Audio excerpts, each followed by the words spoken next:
דוד, שומעני וכוסי סיבה, אמרת אדוני יוטו, טוב לו סיבה לך, וקדושים אשר גורץ הימות עד יראה כל חץ סיבם. יגורץ לא שם אחר מהורו בעל הסיכיס כהם מידום, ובעל הסועס שמוסם על סחסוי.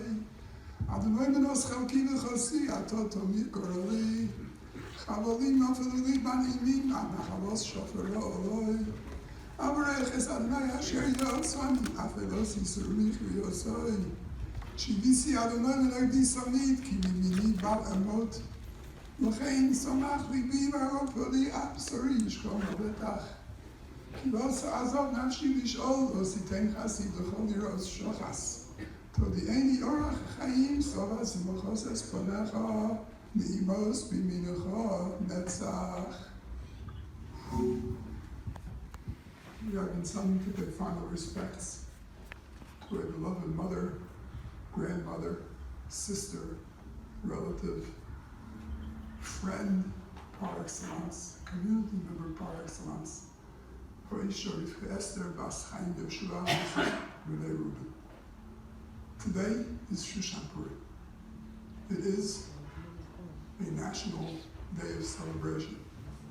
And according to the Din, on such days, there are certain restrictions of overt mourning against certain manifestations of overt mourning.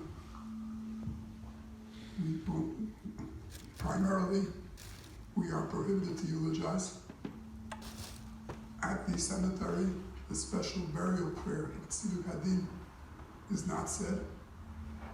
The special Kaddish that is said at burial is replaced by an ordinary Kaddish.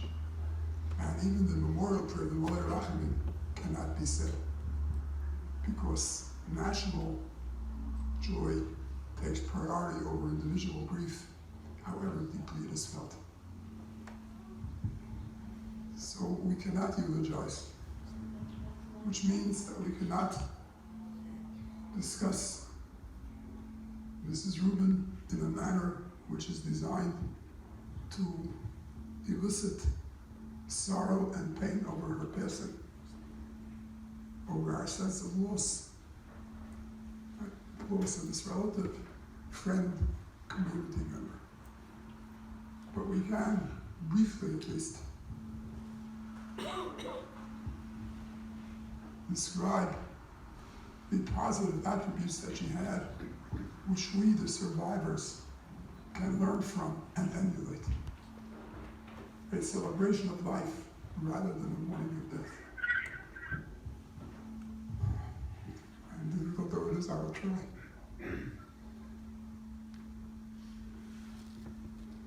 Mrs. Rubin was a study in opposites. To whatever extent possible, she avoided asking for favors, asking to have things done for her.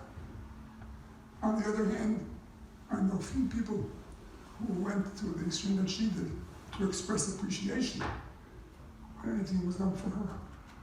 The sense of hakarat tov, an awareness and appreciation of the good that was done. She was a woman who all her life wanted to learn and know more, especially about Yiddishkeit. This was something that she shared and benefited from her late unforgettable husband Mort, but which continued in the long years afterwards of her widowhood. She never lost that desire for learning. And it was interesting. My wife gave a class on Monday nights. When she came back from the hospital, the class was held in her house. She lit up. She reawakened. And although when she first left, the prognosis was that her time was limited to days, she thrived. And she was herself again for the few weeks that she had, until finally her body did her in. She was a dedicated mother and grandmother. She was a dedicated friend. She was a dedicated community member. And everything that she did wholeheartedly and without expectation of anything in return. She knew what was right for right's sake and for nothing else. I could go on, but again, I feel restricted by the day of Shushan Purim, so I will leave it on that. We can all learn from the traits that she had, not the least of which was a delicious, dry sense of humor, which one had to be sensitive to be aware of. And she certainly will be missed, not only by her family, but by all those of us who are privileged to know her and consider ourselves her friends. May she be a Levitza Yosher for her family, and may we speedily see the fulfillment of the prophecy of Bila Avodas Lanetzach, with them mighty wipe away the tears from all our faces. Amen. Amen. I'll call upon her son Michael to say a few brief words.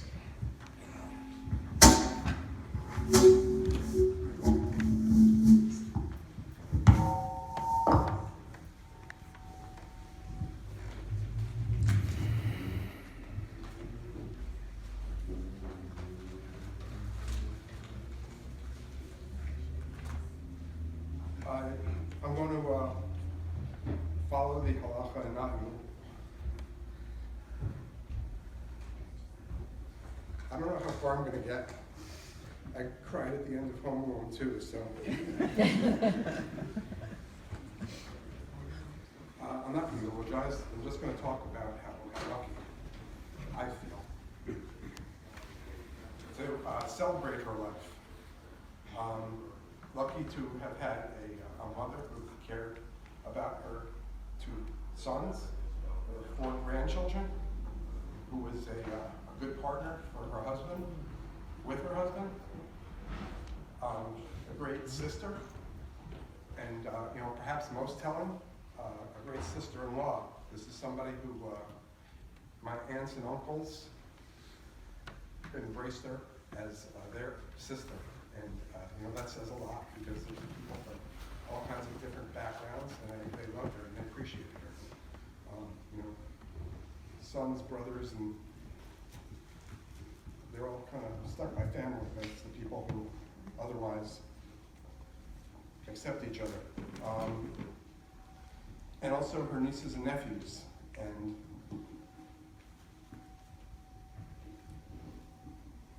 she was almost the last of my aunts and uncles. We have my aunt who is still alive, but unfortunately not with us as she needs to be. And that's real pain. What we're feeling now is a passing that can be celebrated. So my mom would be the first to give her heart out for her niece and nephews who are dealing with that, and we do as well. I'm proud, graduate of Hunter College and a great career at ICLE, Institute for Continuing Legal Education, respected. Helped me get my career going as a lawyer, which I'm not sure if that's a good thing or not. It happened. She got me my clerkship, and because of the respect that people have for her. She's somebody who had strong religious beliefs and somebody who accepted others' beliefs and backgrounds and welcomed them. And I feel lucky that Rabbi Teitz, who both my parents respected so much, I think it's an honor to have him say these words about her. And Rabbi and Reverend Teitz are very close friends and of my parents, and it's very appreciated. My mom also, I feel lucky that she was somebody who opened up her home to people in need. Took in strays here and there, and whether it's kids with difficult backgrounds from Israel or some community members with family problems, but people stayed in our house, and it was open to them. My father and mother both did that, and it's something that's appreciated and something that I hope I can do as well. And she's somebody who is very valuable to the community, like the rabbi said. But before she was a community icon, she was, Renee Rubin. Before that, Renee Lewis, Renee Lipschitz. And it was the whole breadth of her life, the whole catalog of her experiences and her qualities that made her special, and is why people are here today. Not to eulogize, but to celebrate. And the timing of the departure was perfect. You know, she did give a fight, and she showed it.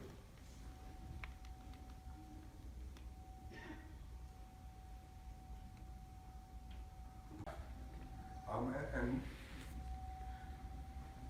then when it became too much, she just mercifully went. And you could see that from the last couple of days when she went back into the hospital, that it was going to be a road of suffering, and the path to true recovery was not apparent.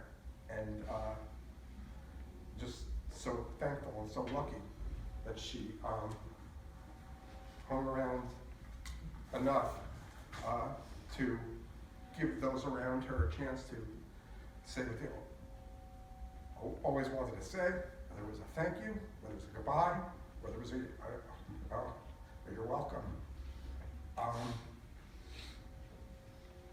And then she went. So, as a person, I'm lucky.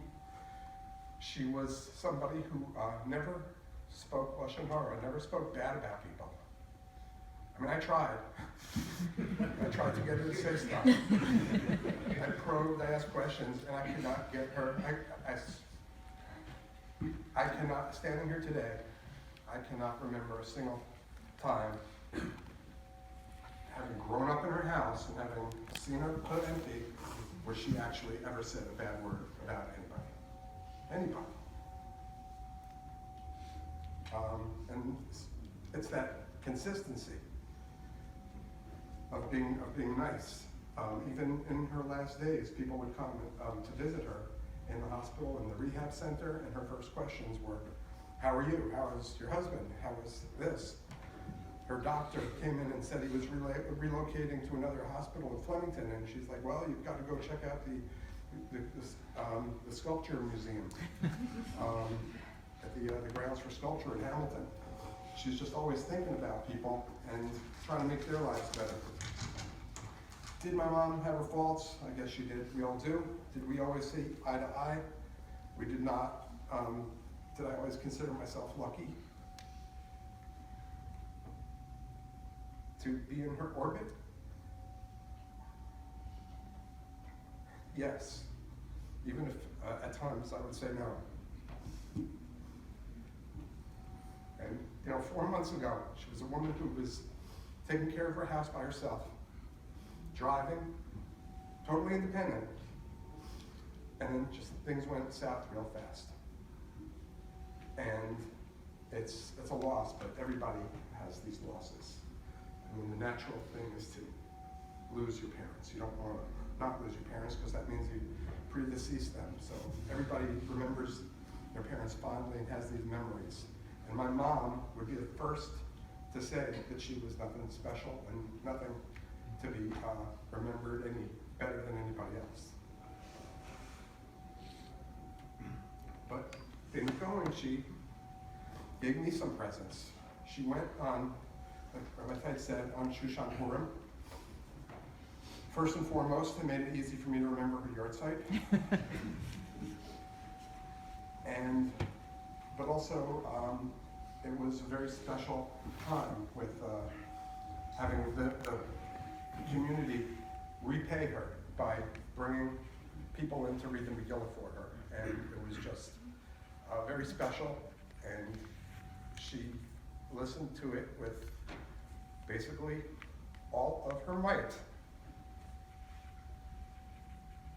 She had to really get her strength up, and sometimes her eyes were shut, but she was not asleep and she just listened to it, and it was just very special. I feel privileged to have been part of it.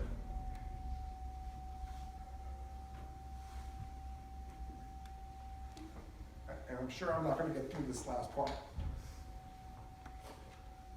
But when I was a kid, I don't remember how old, maybe 6, maybe 7, we used to spend our summers in Starlight, Pennsylvania at Camp B'nai B'rith.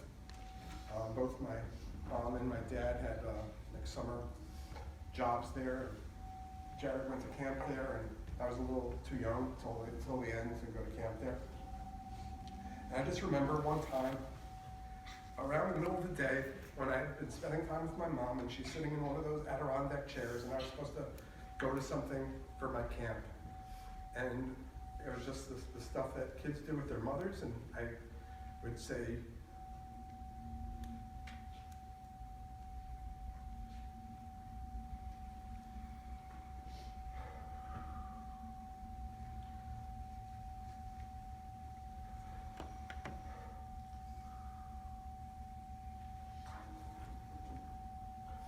say goodbye, I'll miss you. And then I would go like 5, 6, 7 steps and turn around and say it again, goodbye, I'll miss you. And each time she's giving me that little wave, and kept doing it 3 or 4 times till I was out of sight. So, Mom and party, goodbye, I'll miss you.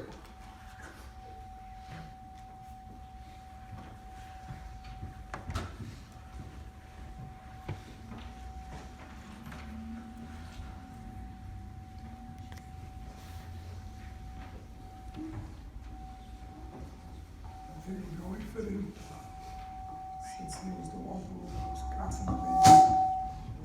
one who was constantly visiting her and comforting her during her sickness, that Roy Schwartz should say a few words.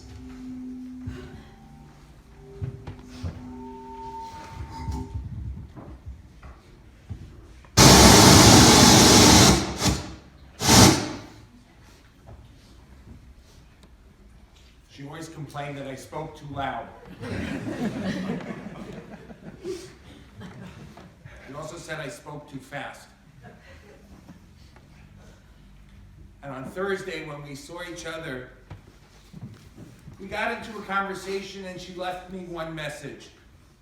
She left me a message for her children, for her grandchildren, for her friends and her neighbors, for all of us. She wanted you to all know that you're all wonderful. And you can tell that I'm telling the truth because every person in this room at some point in time heard her say that phrase. You're so wonderful. You're wonderful. We just had a debate. I spoke with Rav Teitz about whether we can call that which we do when we speak at a funeral on a Shushan Purim, a eulogy. I was always taught to refer to them as words of tribute. And the difference, I was taught, is very simple. Words of eulogy make you cry. Words of eulogy make you say, wow, we are really stuck. Words of tribute make us turn around and say, there's something that I have to do now. There's some space, there's a huge gap. And each of us has a responsibility to fill in that gap. Well, boy, is there a gaping hole in the earth today. There's a gaping hole in the earth that each of us has a responsibility to fill in. Because Renee would expect us to step up. Because after all, she thought we were all so wonderful. We're about to read a parsha this week that will talk to us about a shemen hamishcha, an anointing oil, an oil that transfers from one to the next. Kishemen hatov al harosh yored al hazakan, like the oil that falls on the head and goes onto the zakan, onto the beard, zakan haron sheyored al pi midosav. We're told to prepare this shemen hamishcha. We just came out of a holiday of Purim, where there was also, oddly, a focus, albeit small focus, on an action that involved oil. Shishach Hadashim b'Shemen Hamor. And I found myself attached to this idea of oil, specifically Shemen HaMishcha, but oil in general, as I thought about Mrs. Rubin. I think I'm the only one in the world who is over the age of 12 who referred to her as Mrs. Rubin. Renee, that's how she insisted. There's a medrash that appears in Koheles, where the medrash asks the question, what's so unique about oil? Koheles, the wisest of the wise, King Solomon declares, Tov Shem Mishemen Tov. That a good name is greater than good oil. And the Medrash asks the question, why? Why is a good name greater than good oil? And the Medrash comments that when you think about a good oil, you know what happens when it mixes with the world at large? If you pour water around oil, oil floats, but it does not mix. A good name always mixes. And when we think about Renee, and at this community, from young to old, Renee always mixed. It didn't matter how old she was, it didn't matter how young she was. If somebody needed a bubby for a grandparent's day, because a grandparent wasn't available, she would play the role of grandparent, and she did lovingly. If somebody needed a friend to go driving with, there you would see the dynamic duo. And they would be in a car, driving around. Renee and Erica, Erica and Renee, going off as though they were two 16-year-olds, going out to take care of whatever it was they had to take care of. If you needed a thought, a good word, a pickup, whatever role you wanted her to play, she didn't float on top. She mixed to bring us all up. That's what a Shem Tov does. It brings up and it rises, not only above, but together with everyone else. The Medrash continues that oil is only good for a temporary moment in time. Think about your own deep fryer if you're still allowed to use it. Oil just is there until it has to be emptied. But a Shem Tov, a good name, stays on forever. Good oil is destroyed. A good name is never destroyed. Oil in the olden days was only available for those who were wealthy. But as you heard, somebody who has a good name does not only impact those who have, they make sure to impact especially those who don't realize what they have inside each and every one of them. Tov Shem Mishemen Tov. Renee Rubin turned to each and every one of us and she said, you are wonderful.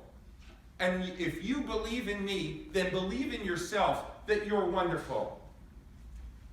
You don't understand how great she felt to have an opportunity to bring goodness out of people. You don't understand when she'd stop me in the kiddush room and would say to me, I'm so sorry to bother you. I thought that there was a major crisis going on. She had a question on the parsha.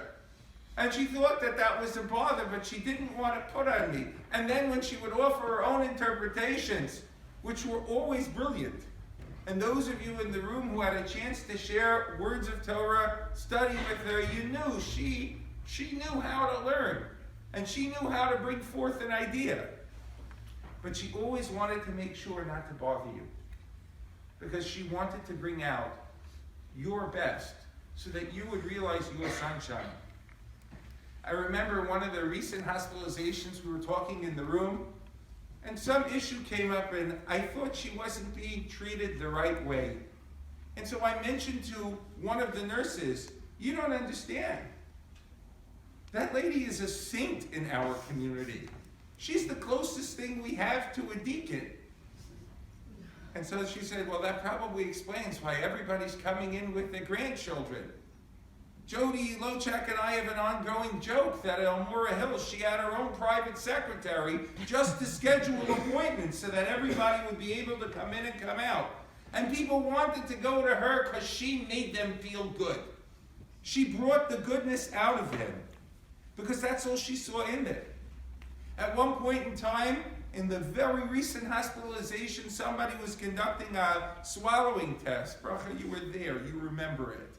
And at one point, she was sort of concerned, and then she stopped and looked at the speech therapist who was doing the swallowing test, and she says, no, I'm sorry. I know you're doing your job. I just can't take those salty crackers. I need something to drink.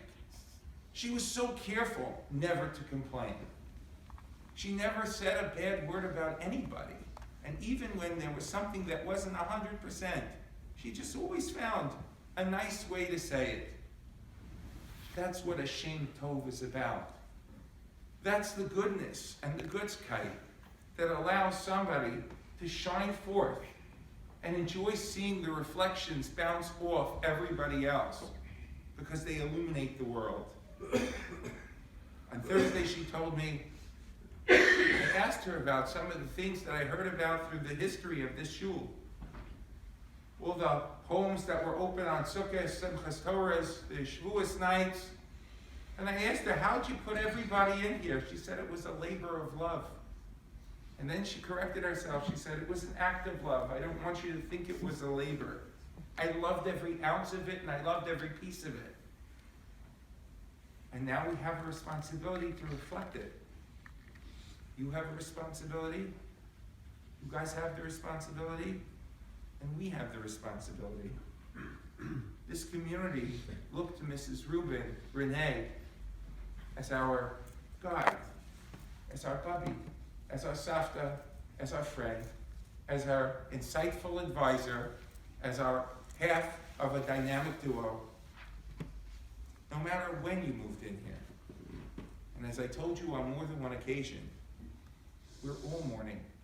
Because when it came to your mother, your grandmother, we were all krovim. We were all relatives. Your mother was a Shem Tov, is a Shem Tov. The Gemara in Brachos states that in the house of Yochanan, when they finished the book of Eov, they made the following declaration. Sof Adam Lamus. In the end of the day, man passes away. V'sof behema l'shchitan. In the end of the day, animals too go in their own way. V'hakol l'misahim ondim. On this world, we pass from one part of the world to the real part of the world. However, says the Gemara, Ashrei Misha Gadal b'Torah ve'amalo b'Torah v'osa nachas ruach liyotzro. Praised be the person who is brought up and raised in the mindset of the Torah, who works and toils in Torah, and does acts that are considered nachas ruach. They bring nachas to he who created them. V'gadal b'shem tov, v'niftar b'shem tov min ha'olam. If somebody works that hard and leads a life and leaves this world with a good name, Amar Shlomo HaMelech says about such a person, Tov Shei Mishem and Tov, V'yom Hamabes Miyom Hivaldo. That name is better. Oil may bind things together, but a good name brings us all up in the process. Renee Rubin wasn't the oil. Renee Rubin was that great name that gives each of us an opportunity for us to be that great name. She told all of us we were wonderful. She wasn't just giving us a compliment. Today she gives us a charge. Be wonderful. Reflect wonderful. Everything you do is wonderful. And inspire goodness and things that are wonderful around you. If we do that, we will be offering the ultimate of tribute to the wonderful beginning of life and continuity hereafter of the life of Mrs. Renee Rubin. And we will continue to turn around and fulfill the blessing identified in the Gemara in Tanis. Yehi ratzon shekol netios shenotim imcha yiyu kemoscha. The will of the Almighty should be that all the saplings that she planted, all those little messages along the way that serve to enrich each of our lives, will make it such that we will all be like her, to make sure that we bring nachas ruach, not only to the soul of Mrs. Rubin, but to the Creator, Ashrei Misha Amal Batorah, V'yoseh nachas ruach v'yotzra.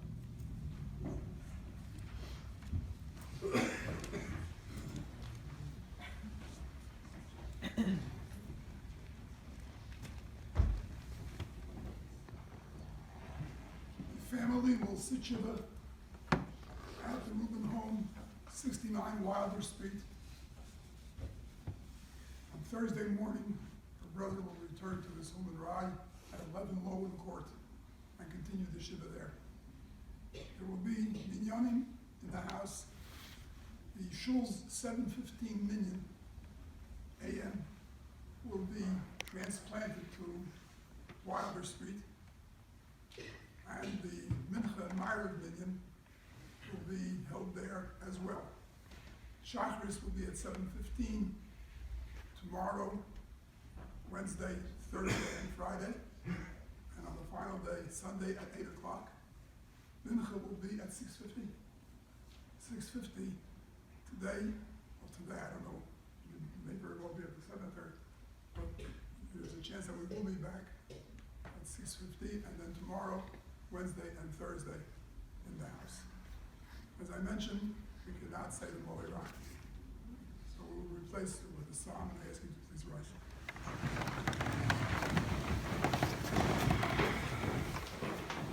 Ashrei ha'ish asher lo halach ba'atzas rishayim v'derech chata'im lo amod v'ashad eitzim lo yoshav yim v'zoraz Adonai chevtzo v'zoroso yeteh yomom v'oilo v'yok eitz shasu al pagei mayim asher piyo yitein v'yito v'lo yilo yibol v'ol asher ya'aseh yatzliach v'ochein or rishayim kim kamrotz asher tidefem v'ruach al kein lo yakumu rishayim ha'mishpot v'chata'im v'adas tzadikim ki yodei Adonai derech tzadikim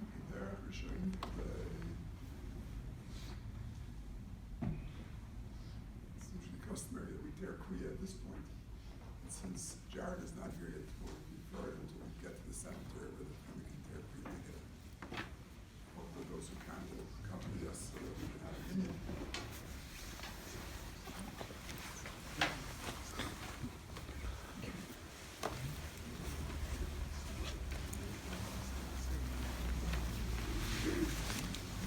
Burial will take place where Rabbi Rubin will be buried in the Union Cemetery in Cypress Hills.